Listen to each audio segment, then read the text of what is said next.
안녕하세요. 한동화입니다. 오늘은 지금 투자하지 않으면 10년 기다려야 한다는 제목으로 이야기를 해보려고 하는데, 제가 최근에 빌라 책에 대해서 원고를 탈고를 했는데, 출판사 결정에 의해서 출판 여부는 아마 좀 힘들 수도 있을 것 같습니다. 그래서 제가 왜 그런가 물어봤더니, 지금 요즘 투자책은 팔리지 않는다는 얘기를 많이 하더라고요. 더더군다나 부동산에 약간 변두리격에 있는 빌라 같은 경우는 수요자들이 없다는 얘기죠. 그런데 저는 그 부분에 대해서 되게 아이러니함을 느꼈습니다. 왜냐하면 지금 투자의 최적기예요. 부동산도 그렇고요. 주식도 그렇고요.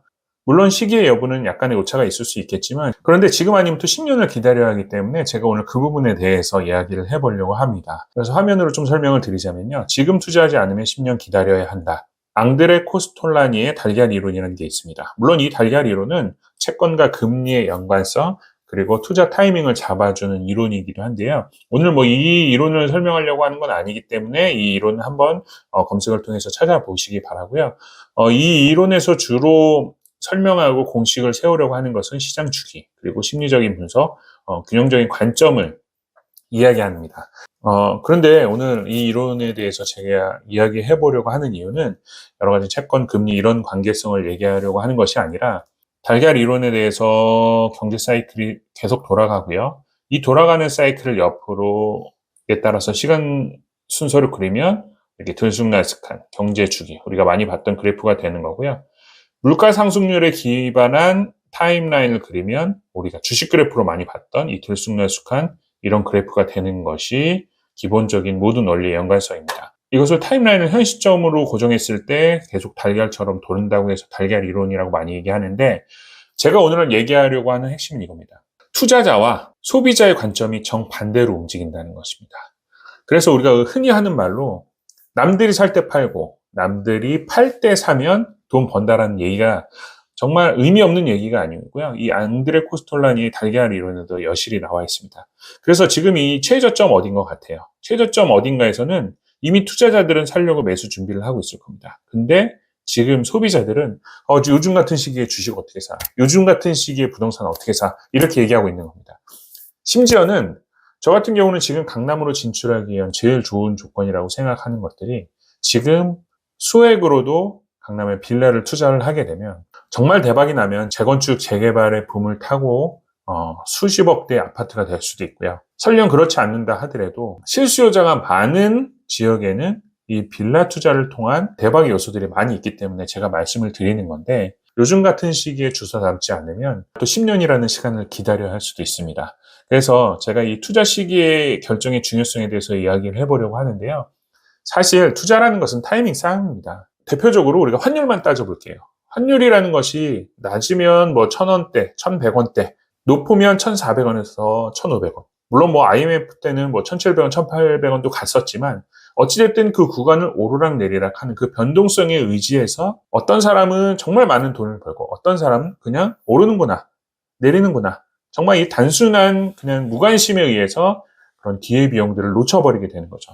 그래서 투자라는 것은 적절한 타이밍에 눌렸을 때 매수해서 활성화가 되었을 때 매도하는 시기의 예술이 아닌가라는 생각이 듭니다. 그래서 적절한 타이밍에 사는 것이 상당히 중요하고요. 투자 수익이 정말 극대화되는 타이밍을 노리는 것이 상당히 중요합니다. 그리고 장기적인 관점에서 복리 효과도 누릴 수 있고요. 이건 실물 경제이기 때문에 복리 효과는 당연히 일어나는 것입니다. 그러나 잘못된 타이밍 같은 경우는 손실을 겪을 수 있습니다. 제가 여기서 잘못된 타이밍 같은 경우는요, 앙드레 코스톨라니의 달걀 이론처럼 이제 경기가 활성화가 되고 남들이 산다 할 때는 저희 같은 소액 투자자는 절대 잡지 못합니다. 고점이 올랐을 때 너도 나도 수억 벌었다고 얘기했을 때 심리적 압박으로 인해서 잘못된 판단으로 인해서 그때 매수 타이밍으로 들어가는 많은 투자자들을 볼 수 있습니다. 그래서 그런 것들을 염두에 두시기 바라고요. 그리고 시장 주기와 투자 기회는 지금은 침체기 혹은 침체기와 이 회복기를 지나는 이 깊은 터널을 즈음에 있을 겁니다. 그러면 이 시기에는 반드시 투자의 시기입니다. 주식이 됐든 부동산이 됐든. 제가 말 나온 김에 주식 얘기를 잠깐 해드리자면요.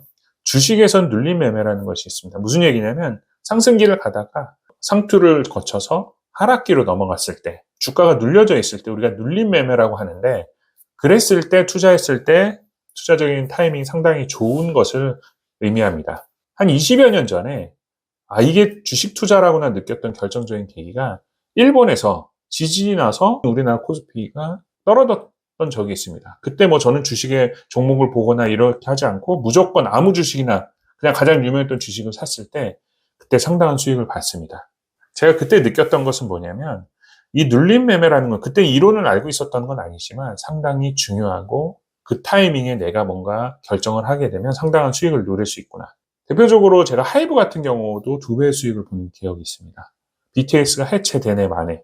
근데 우리가 그때 누구나 알았지만 그 BTS가 멤버들 간의 불화설이나 이런 게 있었던 것도 아니고 서로 그냥 예능이나 이런 데 나오는 거 보면 서로 다 잘 지내는 것 같고 그런데 전 세계적인 아이돌로서 명성을 얻고 고점을 찍다 보니까 약간의 매너리즘도 있고 또 각 멤버들이 군대에 갈 타이밍이 되다 보니까 해체설이라든가 다양한 이슈들이 있었습니다. 그때 제가 샀죠. 그때 제 기억으로는 아마 하이브 주가가 한 12만 원대였던 걸로 기억합니다. 제가 그때 자녀들에게 사줬던 주식은 여실하게 지금 더블의 수익률을 보고 있습니다. 지금 약 뭐 20만 원대 왔다 갔다 하니까 더블의 수익을 봤고요.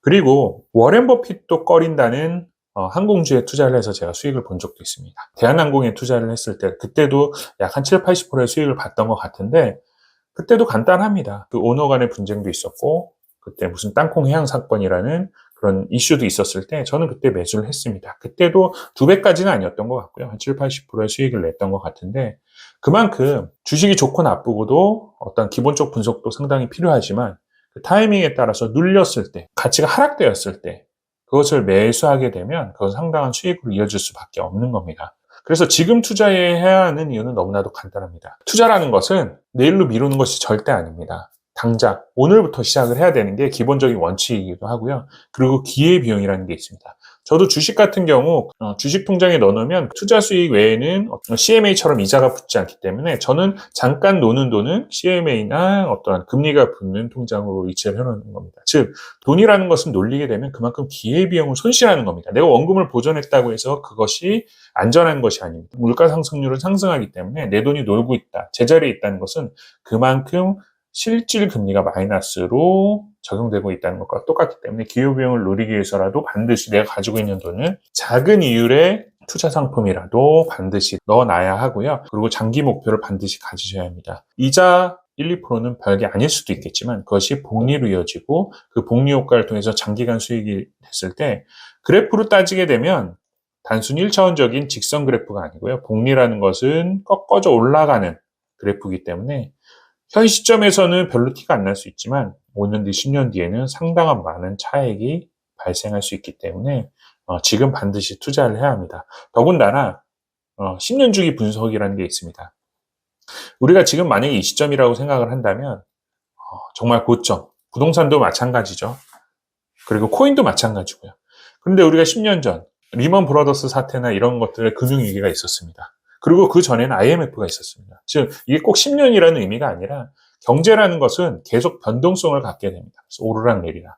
그래서 저는 지금이 침체인 건 분명합니다. 그리고 이 침체기가 뭐 2년 갈 거냐, 3년 갈 거냐, 뭐 길게는 5년 갈 거냐, 뭐 이런 다양한 의견들은 있을 수 있지만 경제가 언제까지 침체될 수 없다는 것들을 확실히 말씀드리고 싶고요.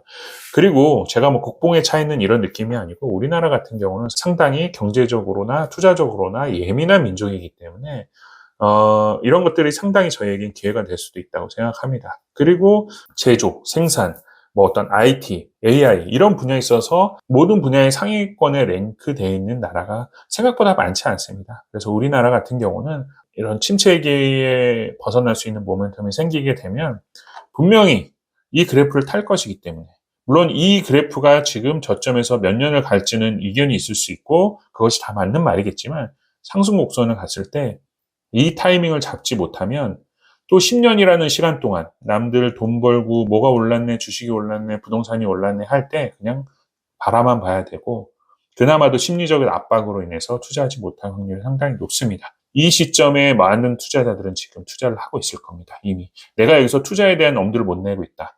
아직은 초보라고 생각하시면 됩니다. 그래서 이 타이밍 반드시 잡을 준비를 하시면 좋을 것 같고요. 그러면 이제 투자 전략을 수립해야 되는 어떤 것들을 좀 주로 보셔야 되냐? 뭐 너무나도 당연한 얘기입니다. 대체 투자. 이것은 가장 공격성이 높은 투자라고 볼 수 있습니다. 즉 실물 자산이라고 보면은 제가 봤을 땐 정확할 것 같고요. 그리고 부동산, 기금속이지만 금 투자가 될 수도 있고요. 예술품 같은 경우는 아직 저도 접근성이 좀 어렵긴 하고요. 가치에 대해서 잘 모르긴 하지만 주식 같은 경우 실물 투자에 가까운 금융상품이라고 볼 수 있습니다. 그런데 성향적으로 내가 공격적이지 않다. 그럼 이제 성장 자산 같은 경우 주식도 여기에 편입되어 있긴 하지만 주식도 이제 우량주 위주로 여기에 있는 주식은 약간 이제 투자성, 테마주 정도가 될 수 있겠지만 여기에 주식은 이제 어떤 우량주에 장기적으로 대기업들 위주가 될 수도 있겠죠. 그리고 주식을 금융상품화 시킨 펀드 같은 경우, 요즘은 ETF 같은 경우도 상당히 비중을 높일 수 있고요. 옆에 나와 있는 이 비율 같은 경우는 내가 공격적이다. 그럼 투자자 비율을 좀 높일 수도 있고요. 아니면 내가 안정적인 것, 이런 것들은 이 밑에 쪽인 비율을 좀 높일 수 있을 것 같고요. 그리고 내가 공격적이지도 않고 중립적이지도 않고 나는 무조건 원금 손실에 대한 대비, 물가 상승률에 대한 어떤 방어, 리스크 해치 정도만 하면 되겠다. 그러면 채권이나 예금, 국채 이 정도 하면 될 것 같고요. 제가 여기서 평소에 공부해야 된다고 생각하는 것들은 부동산이나 주식입니다. 예금, 채권, 채권까지는 아니더라도 예금은 하지 말래도 누구나 다 합니다. 우리 부모님 세대에서 가장 중요한 핵심 자산이었기 때문에 이거는 누구나 다 하고 있을 겁니다. 그렇기 때문에 주식이나 부동산 이것을 공부하지 않으면요. 앞으로 10년 뒤 상승 자산의 이 그래프를 올라탈 수 있는 것은 불가능하기 때문에 이 부분 반드시 염두에 두시기 바라고요.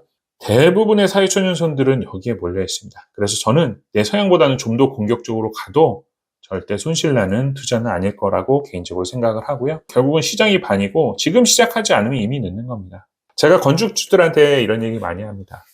망설임은 건축 단가만 높이게 됩니다. 물론 건축 빨리 하시라는 의미가 될 수도 있겠지만 현실입니다. 인건비가 계속 올라갈 거고요. 실물 자산에 대한 비중이 계속 올라갈 거고 경제가 안 좋으면 안 좋을수록 우리가 물가가 올라가는 것처럼 실물 자산에 대한 비중은 상당히 커질 수밖에 없습니다.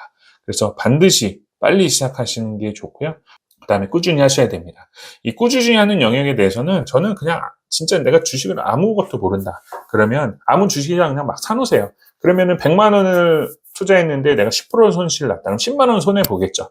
그렇지만 내가 갖고 있는 경각심과 그 관심도와 이런 것들을 배가시키기 위한 그 10만 원으로 봤을 때는 이것은 절대 손해나는 것이 아닙니다. 그래서 지금 우량주 위주로 남들이 누구나 다 좋다는 그런 주식들을 무조건이라도 한번 사보십시오. 사보시면 꾸준히 하게 될 겁니다. 그래서 꾸준히 하게 되는데 상당한 영향력을 끼치게 될 것이고요. 그리고 인내심을 가지십시오. 꾸준히 학습하면서 인내심을 가지면 상당히 유익할 것입니다. 그래서 제가 오늘 결론적으로 말씀드리고자 하는 내용은요. 제가 과거에도 많이 느꼈지만 요번에 원고를 출판 부분에 있어서 좀 막히면서 느꼈던 것들이 정말 전문적인 투자자와 일반적인 투자의 생각은 정말로 반대로 도는구나. 그래서 앙드레 코스톨라니의 달걀이론을 다시 한번 점검해 보게 됐고 이 부분 지금 놓치면 또 10년 동안 남들 부러워하면서 내 시간과 자산의 기회비용을 모두 날려버리셔야 됩니다. 절대 그런 일이 없었으면 좋겠고요. 우리가 가게를 하나 운영하고 직원을 고용하게 되면 직원이 효율적으로 일하기를 바라는 것이 오너의 입장입니다. 내 돈에 대한 내가 열심히 근로를 해서 얻은 소득 또 그것으로 축적한 이 시드머니 즉 목돈을 놀고 있게 한다는 것은 너무나도 많은 기회비용의 상실입니다. 더군다나 지금처럼 경제 침체기에는요. 미친 척하고서라도 아니면 좀 더 과감하게 투자 포트폴리오를 좀 더 공격적으로 시작하셔야 됩니다. 오늘 이 점 반드시 기억하시고요. 이 영상을 통해서 내가 오늘 무엇을 투자할 것인가 당장, 내일 아닙니다. 오늘 당장 무엇을 할 것인가 찾아보시고요. 소액이라도 반드시 투자하시길 바랍니다. 감사합니다.